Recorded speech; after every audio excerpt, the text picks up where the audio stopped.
queríamos hablar hoy de motivación, que ya habíamos tratado esa cuestión, pero algo más específico dentro de la motivación, que es lo que se llama orientación de meta o motivación de logro.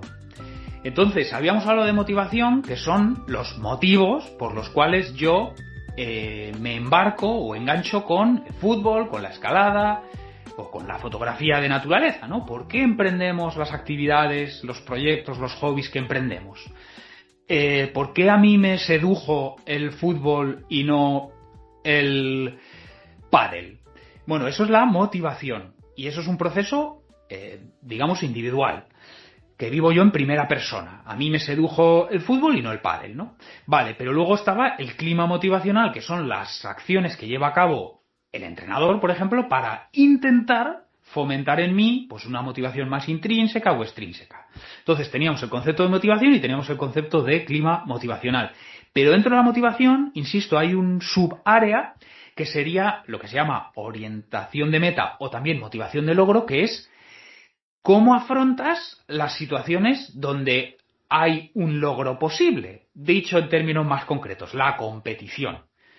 Una cosa es por qué yo me enganché con el fútbol, que eso es mi motivación, que puede ser una motivación intrínseca, juego al fútbol porque me gusta mucho, o extrínseca, juego al fútbol porque de esa manera gano reconocimiento y aprecio, valoración.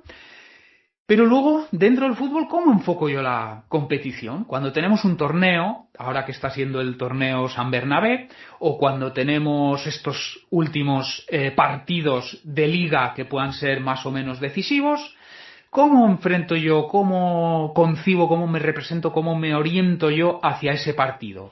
Y aquí, y ya termino de hablar, porque estoy poniendo la mesa, como dicen en inglés, o sea, sentando las bases para desarrollar la conversación, hay dos grandes orientaciones, dos maneras de enfocar ese partido, esa competición, que sería lo que se llama orientación a la tarea, que es que yo quiero mejorar a través del partido.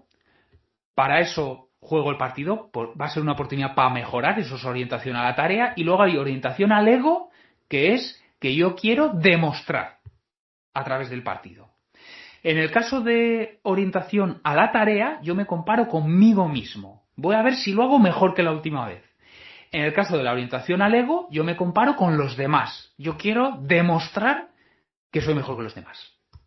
Y ahí, Héctor, en esos dos ejemplos que acabas, con los que he acabado la puesta de la mesa, si cualquiera de los dos disfrutas de ello, es un indicador de que esas motivaciones te van a mejorar. Si cualquiera de las dos no te provoca un disfrute, es cuando empezamos a hablar de problemas. Claro, la orientación a la tarea, vamos a decir que siempre es exitosa, porque siempre hay oportunidades de esforzarse para mejorar, porque además hay múltiples aspectos en los que mejorar. Entonces, yo quizá quiero generar más ocasiones, si hablamos de fútbol, yo quiero tratar de mantener más mi posición, quiero marcar mejor al jugador, que me ha dicho el entrenador que tengo que seguir a aumentar los pases que intercepto, en fin. La orientación a la tarea siempre es exitosa porque siempre hay oportunidades para mejorar. Y en el peorísimo de los casos, si apenas tienes áreas, que no me lo creo, que no tengas áreas de mejora, e incluso si en este partido sale mal y no logras mejorar nada de lo que te has propuesto, bueno, pues al siguiente lo podrás reintentar, ¿no? Entonces, la orientación a la tarea siempre es una oportunidad para aprender y siempre, claro, te va a generar disfrute. La orientación al ego, al demostrar ser mejor, sí que tiene dos riesgos.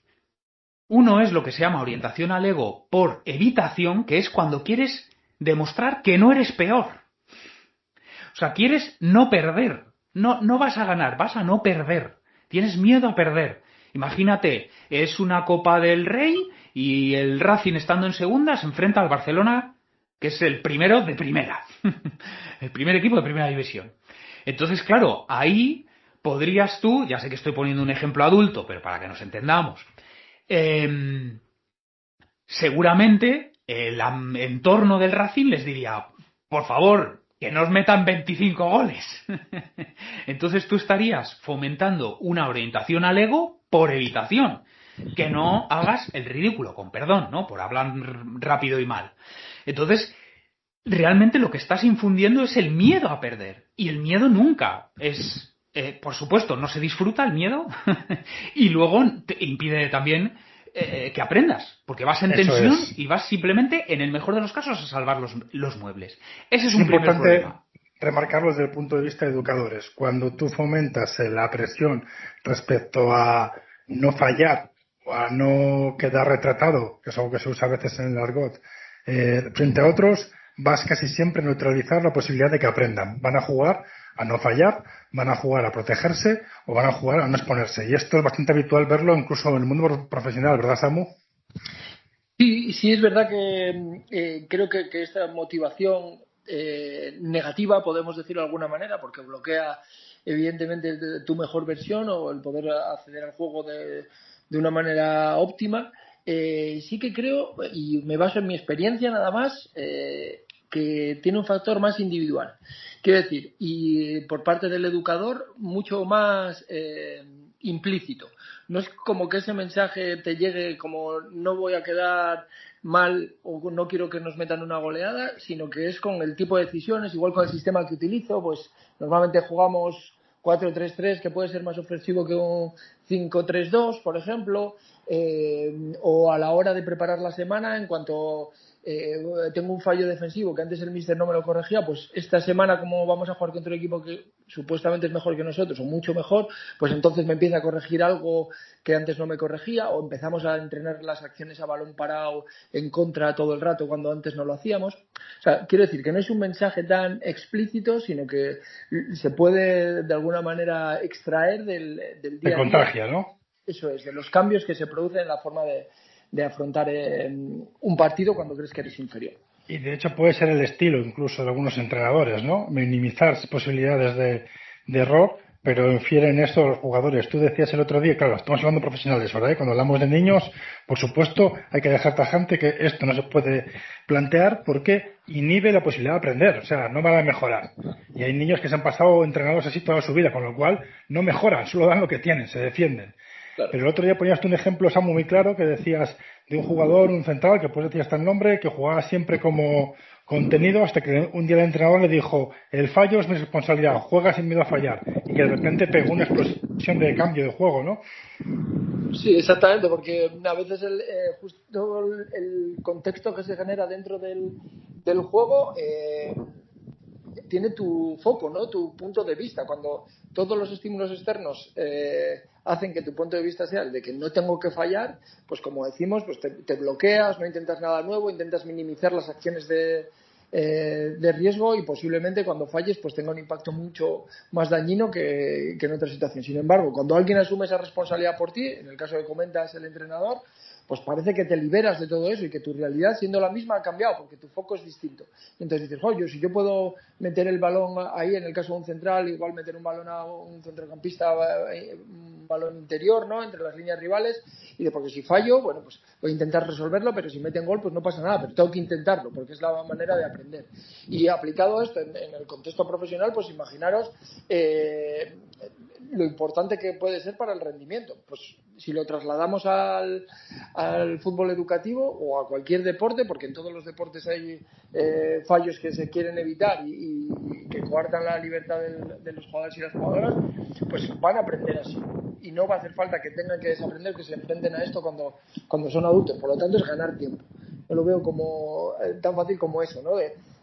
Mientras son niños y niñas, tienen que atreverse a hacerlo todo.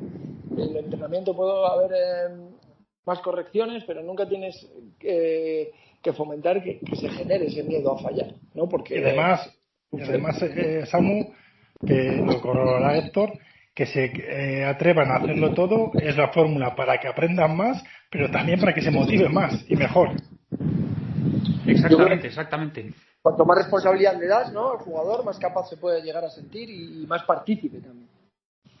Claro, de lo que estáis hablando, decíamos, la motivación es un proceso individual, se vive en primera persona y el clima motivacional es lo que hace una persona desde fuera tratando de desarrollar o de fomentar ciertas orientaciones en la persona. Entonces estáis hablando del clima motivacional y en este caso es un clima, o sea, son las cosas que dice y hace el entrenador para propiciar una orientación a la tarea. Porque en esa orientación a la tarea el error es parte del proceso. La orientación a la tarea, ya digo, es tomar la competición como una oportunidad para aprender. Por tanto, el error no es el error en cualquier sentido. Quiero decir, el error en una opción puntual o el error en el sentido de que nos metan una goleada no es un problema, porque este partido es un medio para aprender. El error es parte del aprendizaje. Entonces estáis hablando de eso, de que desde la perspectiva del entrenador puedo tratar de fomentar en mis jugadores esa orientación a la tarea. Y luego nos queda en medio, o sea, tenemos la orientación a la tarea, que es usar la competición como una oportunidad para mejorar. Tenemos, por otro lado, la orientación al ego por evitación, que es el miedo a perder, y esto también hay entrenadores que lo pueden fomentar a través de ese clima motivacional. Chicos, mañana jugamos contra el no sé quién, no podemos perder, ¿eh? No podemos perder. Como nos metan otra goleada, voy a hacer no sé cuál cosa, ¿no? O sea, que es miedo, amenazas. Pero en medio nos queda... La voz ha sido muy entrenador, muy bien puesta, y creo que esto es importante remarcarlo, ¿eh? Hay que remarcar que esta motivación negativa o esta orientación negativa de la motivación es una responsabilidad muy alta del entrenador. Eso es, o sea, el clima, ¿no? Y sería una lista de cosas que no hacer. No orientar la ejecución de los niños y las niñas ni en el entrenamiento ni en los partidos, no orientarla a no fallar, a no errar, porque es todo justo lo contrario de lo que necesitan para aprender y para mejorar. Por cierto, finalmente podríamos hablar de por qué sabemos esto. Quiero decir que esto sí que tiene base empírica. O sea, esto hay estudios que lo sostienen. Y son estudios observacionales y experimentales. Pero bueno, antes de eso, pero advertir ya que tiene base, o sea, no solo que concuerde con la lógica o el sentido común lo que estemos diciendo, que tenga mucho sentido lo que estamos diciendo, sino que tiene respaldo empírico, o sea, que después se cumple en la realidad. Pero bueno, antes de eso, decía, en un extremo tenemos la orientación a la tarea, en el otro, que es lo que queremos sobre todo fomentar, tenemos el no hagas, que es ese clima motivacional orientado a la tarea, hacia el ego por evitación, es decir, el miedo a perder. Pero en medio tenemos el orientación al ego, pero como se llama por aproximación, que es que quiero ganar, no que no quiero perder, sino que quiero ganar. Y aquí, de nuevo, también hay una bifurcación o hay una dicotomía que yo creo que no es malo querer ganar si se hace desde la autoconfianza. Y en ese caso te tomas la competición como un desafío. Oye, que si tú crees que eres mejor, ¿por qué no demostrar que eres mejor?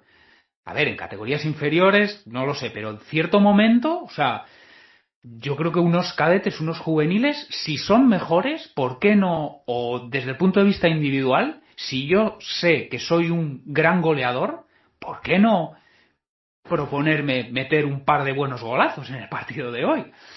Eso sería ambición, pero claro, depende, está modulado o moderado por la autoconfianza. Si yo busco ganar porque me lo han impuesto desde fuera, eso es presión. Pero si yo quiero ganar porque realmente creo que soy un gran delantero y puedo meter 2 golazos, pues creo que no hay nada de malo en tener también esa esa ambición, pero hay un ejemplo, si hay autoconfianza. Un ejemplo que pone con todos los matices de que sea verdad o no, que han contado sobre Rafa Nadal. Vuelvo a poner un ejemplo de profesional para hablar de menores, que nunca lo hago, pero luego para explicar los mecanismos de motivación.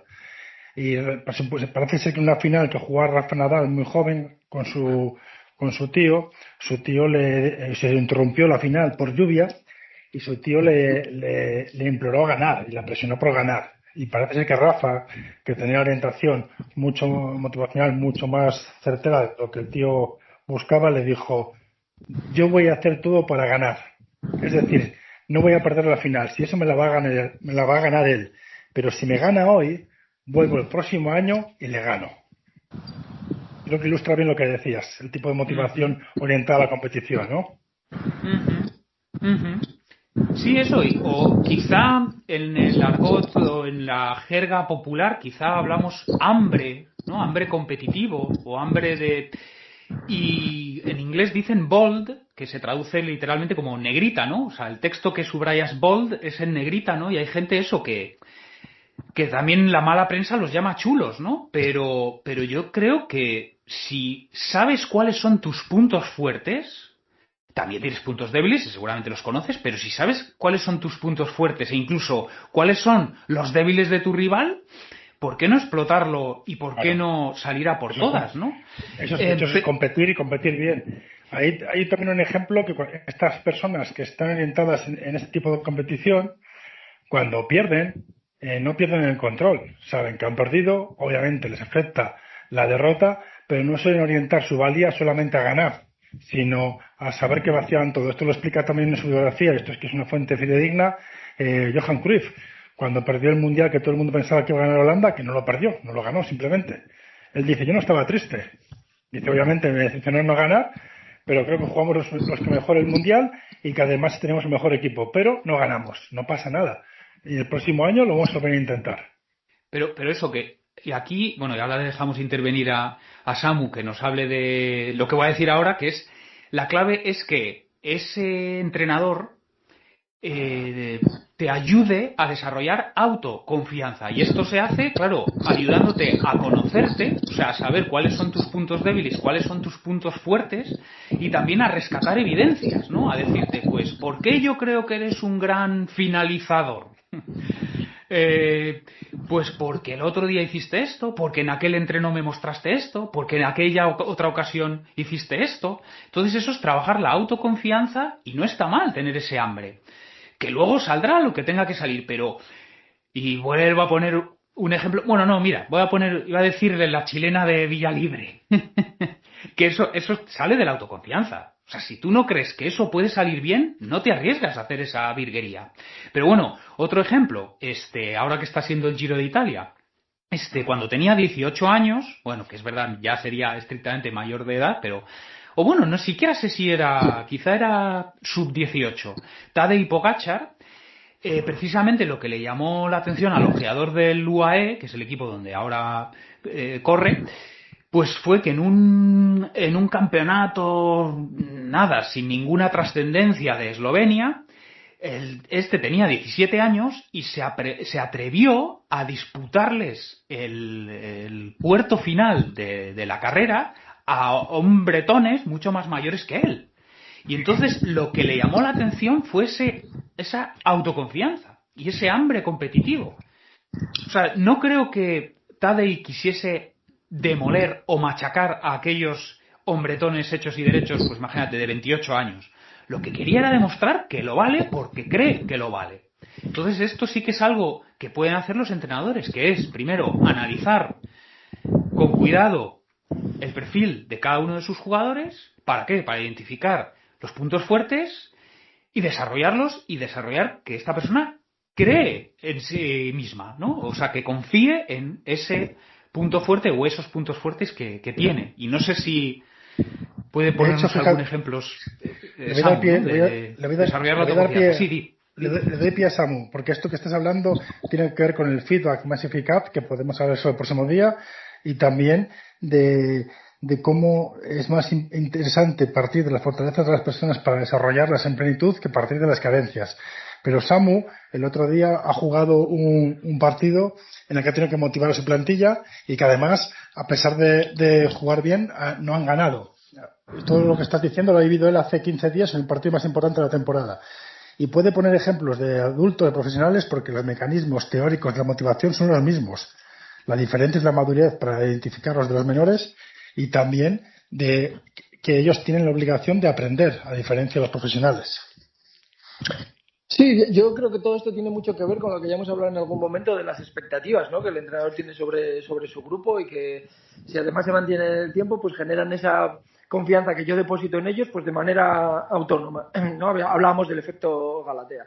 Y cuando Me he enfrentado yo a esta situación hace poco, ya creo que también lo he comentado en alguno de estos podcasts, a vosotros en privado seguro, pero al haber estado entrenando en categorías inferiores, siempre he apostado por eso, por el proceso y por dar feedback positivo, intentar espolear a los chicos que entrenaba para que fueran su mejor versión, porque esa es la mejor manera de que se enfrenten al futuro, a las posibilidades que tengan. Me di cuenta de que con los adultos pasaba exactamente lo mismo, que se les puede tratar bien, pero en un ambiente disciplinado y exigente, y generar una relación que sea siempre positiva para precisamente eso, ¿no? Encontrar tu mejor versión. Yo lo que... O sea que, Samu, perdona, Samu, o sea que en tu forma de entrenar, incluso adultos, tú buscas que mejoren, no solamente que rindan. No, por supuesto, yo veo siempre en el deporte, me da igual la edad que estemos hablando, veo las victorias como una consecuencia.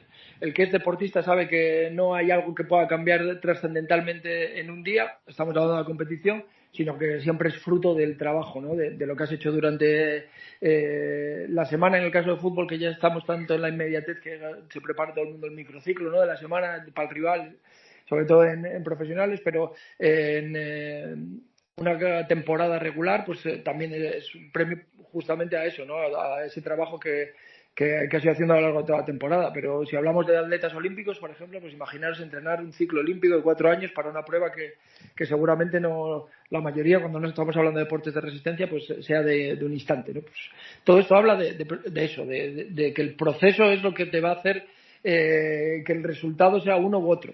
Generalmente, luego hay otros factores, pero los que tú puedes controlar están en el proceso. Y de lo que yo trato de hacerlo evidente, esto sí, de hablarlo, de hacerlo explícito, de ponerle palabras, es a eso, a darle valor a lo que hemos trabajado, a cómo hemos ido superando dificultades y a estar orgullosos de lo que consigamos, intentando hacerlo lo mejor posible. También hemos hablado otras veces de que mi mejor versión de hoy no tiene por qué ser mi mejor versión de hace 3 días, ni la de dentro de 2 semanas. Y no tiene que ser siempre a mejor. Influyen muchas más variables, el cómo estoy, cómo me siento, si me ha pasado antes, si hace más calor, si hace más frío, si cómo veo a mi compañero, lo que propone el rival también, cómo está el día, si me gusta el estadio en el que estoy jugando. O sea, hay tantas cosas que están fuera de mi control que yo creo que aferrarte a eso es lo que te puede dar más seguridad. Lo decía además, justo esa reflexión que hacía Gonzalo, la he tenido con un periodista que me preguntaba sobre el partido y le decía lo mismo, que yo no trato de tenerlo todo controlado, sino de darle al jugador, en este caso si estamos hablando en niños con más razón, al niño o a la niña, la seguridad de que va a disfrutar de lo que va a hacer, que hemos estado preparando algo para hacerlo de una manera y que ese es el momento en el que el protagonista es él y el entrenador tiene que retirarse. Y después ahí, seguramente en cada disciplina sea de una manera, pues tiene sus ventanas para poder darle alguna herramienta, ayudarle o darle una ayuda, pero el deportista es el que se enfrenta a ese momento y el que tiene que también asumir la responsabilidad de hacerlo lo mejor que pueda, que para mí es la única exigencia que un entrenador le puede poner a un deportista, ¿no? Hazlo lo mejor que puedas, dame tu mejor versión de hoy, y si nos movemos ahí, pues seguramente ahí, llevará mi mejor versión. Ahí, como dices, cuando hablamos de adultos, es lícito, y más si son profesionales o si buscan una marca, un rendimiento que no aprendamos si podemos sacar ese rendimiento, y estoy entrenadores que lo hacen así y es lícito, y si no funciona personal la cambian. Con menores no sería lícito, además no es lícito porque hay una ley que nos obliga a desarrollarles, de la ley del deporte, más allá de lo PIBI. Pero también estamos olvidando una cosa cuando hablamos de esto, y se ha estrenado una película que se llama Corredora, que os va a gustar mucho a los dos, que habla justo de esto, de la obsesión por la identidad en el deporte y la obsesión por las marcas, cómo afecta a la salud de las personas. Cuando hablamos de menores, esta motivación también tiene que ir ligada al disfrute y al bienestar y a la alegría. O sea, tienen que hacer deporte porque les gusta, porque se divierten. Y es también un factor imprescindible para aprender más y para estar más motivados o motivadas, ¿no, Héctor? Es que claro, el atletismo es que es la lucha contra el cronómetro. Es que es tan simple y tan objetivo. Quiero decir, antes lucha, hablábamos... Pero en esa lucha, si lo están disfrutando, es el mejor indicador de que estamos entrenándoles bien. Si dejan de disfrutar, todas las alarmas se tienen que encender. Sí, pero bueno, por no abrir otro melón, en este caso diferencias entre deportes colectivos, deportes individuales, en deportes los que hay múltiples acciones o solo una. Quiero decir, el atletismo, el 1500, 4 vueltas a la pista, punto y se acabó. El fútbol, ¿cuántas cosas pasan en 90 minutos? Millones. O en Sí, 80 pero yo minutos. creo que Sí, a lo que se sí. refiere, Gonzalo, aunque sea la lucha contra el cronómetro, como has dicho, perdona Héctor, creo que es importante que tú no te sientas mejor o peor solamente en Eso esa es. partida como deportista, pero que no te haga dudar de tu identidad personal el quedar 2 centésimas de segundo antes o después de alguien que te haya ganado y te haya hecho quedar segundo, ser tú el campeón. O sea, eso es lo que no te Claro. puedes decir. Evidentemente vas a estar triste, has estado trabajando para ganar seguramente, pero no ganarlo tiene que tener un proceso de duelo, vamos a llamarlo, que no sé si es el término adecuado, pero en el que puedas estar pues fastidiado porque no has conseguido tu resultado, pero no puede afectarte más allá de un periodo prudencial, yo que sé, unas semanas. Que estar ya fastidiado más allá de eso me parece excesivo. O menos. Mira, pues podemos Y ahí tiene, fijar. y ahí tiene que aparecer el educador. Y además ahí tiene que aparecer el educador para balancear eso, ¿no? Balancear es muy latina la palabra. No, pero me gusta Para equilibrar. Y creo que no solo el entrenador, la familia, los Pues amigos, es que tu pareja, o sea, todo tu entorno tiene que... Pero os pongo una paradoja. Todo lo que has podido. Yo lo llevo a niños, más que a adultos, pero totalmente de acuerdo. Pero es que, mirad qué paradoja, eres plusmarca personal de lo que sea, el deporte que sea. Y no ganas, ¿y cuál es el problema? Si es tu mejor nivel que has dado en tu vida. ¿Por qué va a ser eso un fracaso? Este discurso ya está en las élites profesionales. Yo he escuchado hace poco a Luis Enrique, que está de moda ahora, habla de todo, y hay cosas que dice que para mí son muy coherentes. Y alguien le dijo que si había sido un fracaso, una derrota en Liga, no sé, Sí. o en Champions, cuando perdió los primeros partidos de las eliminatorias. Y dijo, pero en el deporte profesional no hay ningún fracaso. Si aquí solo puede ganar uno, y somos un montón de gente buscando ganar cada fin de semana. No hay fracaso. Aquí lo importante es que cuando te gana, pues te levantas, preparas bien la semana e intentas ganar la semana siguiente otra vez. Y esa forma de superar los obstáculos que tiene la competición te hace entenderlo también de una manera más sana, ¿no? El perder. Claro. Pues si no lo hay con profesionales, imagínate con menores. Sí, pero pues porque pero no les enseñamos, claro, no les enseñamos cuando son niños, que es cuando lo pueden aprender. Y entonces sería normal que lo viéramos así, pero ahora parece que es la excepción y no la norma. Claro. Mira, podemos dejar un tema para desarrollar en futuro episodio que podría ser, recogiendo cosas que habéis dicho, esto de cuidar la multifaceta. Por cuando viene el error, o sea, una acción que no sale, un crono que no sale, también cuidar la multifaceta para cuando viene la lesión y sobre todo para cuando viene la retirada del mundo deportivo. Entonces, en esos tres contextos, o sea, tanto cuando no salen las cosas, como cuando te lesionas, como cuando dejas el deporte, pues profesional, élite, bueno, la retirada, si no has cuidado el resto de facetas de tu vida y has reducido tu identidad a un número, a una marca, un resultado, a una marca, ahí es cuando vienen los problemas y entonces estoy de acuerdo en que eso, que hay que cuidar desde, como ha dicho Samu, desde la familia, desde el entrenador, desde la pareja, desde todos los ángulos, hay que cuidar esa multifaceta para que, por decirlo con una analogía muy simplona, cuando una pata de la silla se rompe, pues quedan otras 3, o de la mesa. Entonces esto lo podríamos darle ahí un toque final, volviendo los tres a mirar cómo cambiar el juego, es decir, cómo garantizar que el deporte para niños y niñas sea un lugar de desarrollo personal y desarrollo de talento. Pues mira, 3 puntos. Fomentar orientación a la tarea. Cuando tenemos una competición delante, fomentar siempre orientación a la tarea, porque eso siempre es un éxito. Es decir, esto es una oportunidad para aprender y siempre puedes aprender algo, con lo cual... Al juego, dices, ¿no? A la actividad. Al juego, a la actividad. Eso es. Luego, fomentar la autoconfianza. ¿No? Que tiene que ser positivo. Eso es, pensar en positivo, ¿no? El error es parte del proceso, esto es otra oportunidad para aprender, eso es una. Otra, fomentar la autoconfianza, con eso también siempre ganas. Y por último, nunca fomentar el miedo. Esas 3 cosas. Las tenías preparadas, ¿eh? Samu, ¿las tienes preparadas también? Yo tenía una reflexión que se me ha quedado antes ahí porque es como que me he dejado llevar mucho por el discurso y una de las cosas que quería decir se me ha quedado en el tintero. Y es que aquí me podéis corregir, Héctor, si hay algún término para lo que voy a comentar, que es el miedo, pero no a perder, sino el miedo a ganar. Quiero decir, hay veces que yo no me atrevo a dar mi máximo por si acaso no lo consigo. ¿Sabes? Y voy a tener siempre la excusa, no, es que está lesionado, no, es que no estábamos cansados, no es que nos faltaba un jugador. Y siempre tengo como ese miedo a triunfar, porque no me atrevo a exponerme. Es el self-handicapping, se llama. O sea, incluso. Y yo creo que esto viene de la presión que recibes precisamente por ganar. Cuando no parte de ti, parece que le debes respuestas a mucha gente cuando estás jugando, haciendo la práctica del deporte que sea, y se genera eso, ¿no? Yo lo he notado, a mí nunca me pasó, por eso me cuesta quizá describirlo con más precisión, pero sí es al revés, una intuición que tengo de algunos jugadores, ¿no? Cuando le has dicho, Samu, me han venido a la cara incluso niños que jugaban al fútbol, que siempre se guardaban un poco para tener esa disculpa de podía haber dado un poco más, para no sentirse fracasados. Estoy totalmente de acuerdo con lo que dices, y además, por tu ejemplo, tú eres todo lo contrario. A ti te gustaba que te dijesen que eras bajo, que ibas a ser suplente, para demostrar que te ganabas el puesto.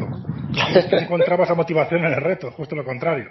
Sí, pero escucha, que estamos de acuerdo ya por muchas cosas que hemos hablado, de que yo al final soy de esos que llegaron al mundo profesional siendo un superviviente, y no es lo ideal, Claro. Es verdad que tuve muchos apoyos también que son necesarios, ¿no? Incluso los supervivientes sin apoyos hubieran fracasado, pero no es lo ideal. Y yo creo que precisamente eso, no encontrar gratificación o satisfacción, es decir, han sido mejores que yo, pero yo he hecho lo mejor que he podido.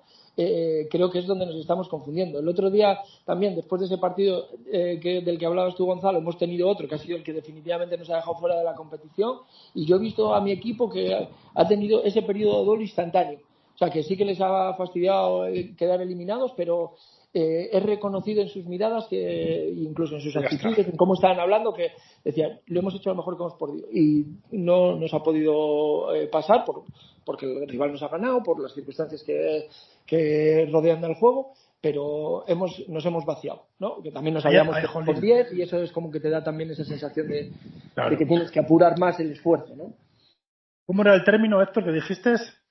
Sí, es self-handicapping, que significaría la autozancadilla. O sea, que te pones obstáculos a ti mismo para proteger el ego, si las cosas salen mal. Sí, que esto es un clásico. A mí que me gusta la carrera de montaña, cuando estás en los minutos previos a la salida, en línea de salida, bajo el arco, todo eso es. No, es que no he podido entrenar, porque es que mira, porque... Me falta un gel. Sí, eso. No, es que tengo una molestia, entonces al final vengo prácticamente... No, es que no he podido dormir porque mi hija anoche tenía fiebre y tal. ¿Para qué? Sí. Para que finalmente pues haces un resultado, vamos a decir, mediocre, de acuerdo con los estándares que sea, pero bueno, un resultado mediocre, y dices, claro, pues como no puede dormir, por eso he salido así. Entonces esto se llama self-handicapping, y otro concepto es locus de control. O sea, ¿dónde colocas tú el origen del resultado? ¿No? Y dices, no ha sido por mí... ¿Perdón? Sí, perdón. Digo que me parece muy peligroso, sobre todo en niños. Cuando lo vemos en el deporte de menores, me parece muy peligroso, porque no puede hacer nada más que magnificarse con el crecimiento. Y fíjate que además, ahí Samu, lo que decías, hay adultos que cuando los niños pierden o no tienen los resultados que ellos quieren, si no están frutados, si no lloran, si no se enfadan o si no son incorrectos, piensan como que no les ha importado muchas veces perder. Y justamente que provocamos este tipo de afecciones que les quita del camino para ser su mejor versión. ¿Concluyo yo entonces? Venga, va, orientación de meta, motivación de logro. ¿Cómo enfocar la competición?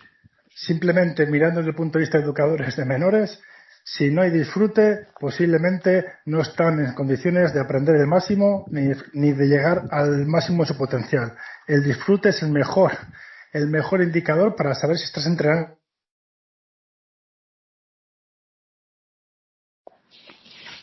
Se cortó, Gonzalo. Bueno, el disfrute por encima de todo y... Sí, ¿ha quedado claro? No, el disfrute como indicador de calidad de la práctica, no por encima de todo. Pero sí que además, cuando el niño y la niña entran en una institución para hacer deporte, la mayoría de acciones de esa institución tienen que estar enfocadas en garantizar el juego del niño y la niña, no en todo lo demás, en galas, torneos, en parafernalia, que desplaza muy rápido la motivación a agentes externos en vez de internos. ¿Y alguna conclusión, Samu? No, bueno, yo sí que me interesaba un poco escuchar la tuya, que cuando estás hablando del locus de control, que te he interrumpido con el de la autozancadilla, porque es que es cierto que me parece que es muy peligroso en niños, que tenemos que tener cuidado cuando se detecte, tratar de evitarlo. Podríamos incluso pensar en cuál puede ser la mejor estrategia para hacerlo. Imagino que no haya una fórmula mágica, como no lo hay para nada, ¿no? Pero sí que algún patrón para que no se tenga miedo a hacer lo mejor que puedas y que te ganen. Sí, todo eso tiene que ver con inseguridad y con miedo. Por eso yo decía el fomentar la autoconfianza y el nunca fomentar el miedo. Pero sí. O sea, puede ser a veces sutil, pero es clave que lo detectemos. Si está creciendo esa inseguridad y por lo tanto ese miedo. Que además es que si es que es algo tan natural, ¿no? Y tan bonito, o sea, el disfrutar del juego puro y duro, sin más. Y además, para todo en la vida creo que, y esta es una reflexión ya más filosófica si quieres, pero tiene que haber extremos, ¿no? O sea, no habría felicidad si no hay tristeza, no habría amor si no hay desamor, pues no se puede disfrutar de una victoria si no hay derrota. Eso es así. Y además, hay una cosa que no hemos tenido en cuenta, que es que mucha gente se refugia en el deporte para buscar el disfrute o el bienestar que no encuentra en su vida. Si no hay disfrute y bienestar en el deporte, no deja de ser refugio.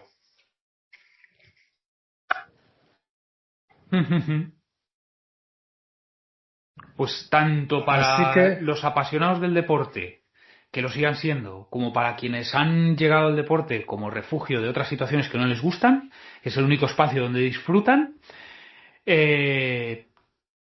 tratemos de que siga siendo así.